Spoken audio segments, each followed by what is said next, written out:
எனக்கு எப்போது உயர்வு வரும்? நான் வாழ்க்கையில முன்னேற முடியுமா? முடியாதா?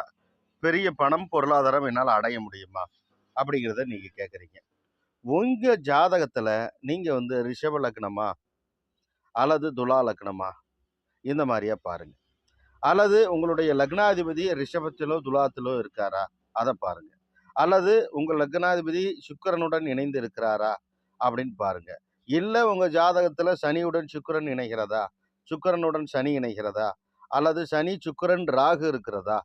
இப்படின்னு பாருங்க. சுக்கிரன், ராகு இருந்தாலும் சரி. ஸோ இதெல்லாம் பணம் பன்மடங்காக வரக்கூடிய ஒரு அமைப்பு. இந்த மாரி அமைவுகள்ல ஏதாவது ஒரு அமைவுகள் இருந்தால் கூட, நிச்சயமா உங்க வாழ்க்கையில நீங்க பெரிய ஆளா வர முடியும். பெரிய பொருளாதாரம் வரும், தனம் வரும், பெரிய வண்டி, வாகனங்கள் நீங்க நினைத்தது அத்தனையும் நடக்கும். உங்க வாழ்க்கை நிச்சயமாக ஒரு செல்வ செழிப்பு